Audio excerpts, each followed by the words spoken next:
স্বেচ্ছায় রক্তদান শিবির। রক্তের অভাবে জেলার ব্লাড ব্যাঙ্কগুলিতে রক্তের ঘাটতি দেখা যায়।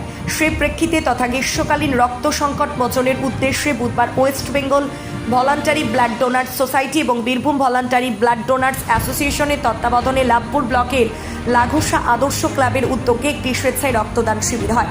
এদিন শিবির হইতে বোলপুর ব্লাড সেন্টার 55 ইউনিট রক্ত সংগ্রহ করে বলে আয়োজকদের পক্ষ থেকে জানানো হয়। রক্তদান শিবিরে উপস্থিত ছিলেন West Bengal Voluntary Blood donors সোসাইটির সহ সভাপতি নুরুল হক সহ বীরভূম ভলান্টারি ব্লাড ডোনার্স অ্যাসোসিয়েশনের সদস্যবৃন্দ। লাঘাসা আদর্শ ক্লাবের সভাপতি শেখ হাসিবুল বলেন, বিশ্ব রক্তদাতা দিবস ও ঈদ উপলক্ষে আমাদের এই শিবিরের আয়োজন। এই শিবিরে বিশেষভাবে সহযোগিতার হাত বাড়িয়ে দেয় Rotary Club of Bolpur Santiniketan. Birbhum থেকে শেখ রিয়াজউদ্দিনের রিপোর্ট, নিউজ আড্ডা 20।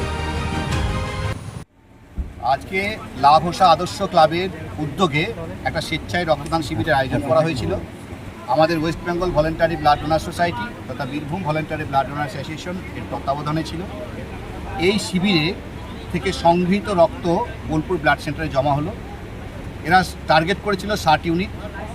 60 ইউনিট ছাপিয়ে যাচ্ছিল, কিন্তু টাইমিংয়ের একটা সমস্যার জন্য 55 ইউনিট দেওয়ার পর আপাতত থেমেছে। বিশেষ করে একটা ছোট্ট গ্রাম, সেই গ্রামে এই যে ঈদুজ্জোহার পরেই যারা বাইরে থেকে এসছেন বেড়াতে, তাদেরকে রেখে এই যে এত সুন্দর একটা শিবির করলো লাঘোষা আদর্শ ক্লাব, এর জন্য আন্তরিক ধন্যবাদ জানাই। এবং এই শিবিরকে আন্তরিকভাবে সহযোগিতা করেছে Rotary Club of Bolpur Santiniketan. আমি একজন রোটারি। আমরা আমাদের এই রক্তদান শিবির আয়োজন করার ক্ষেত্রে Birbhum Voluntary Blood Donor Association এবং West Bengal Blood Donor Society যথেষ্টভাবে আমাদেরকে সহযোগিতা করেছে। বিশেষভাবে ধন্যবাদ জানাবো আমাদের Bolpur Rotary Club of Shantiniketan. বিশেষভাবে ধন্যবাদ জানাবো আমাদের সবার প্রিয়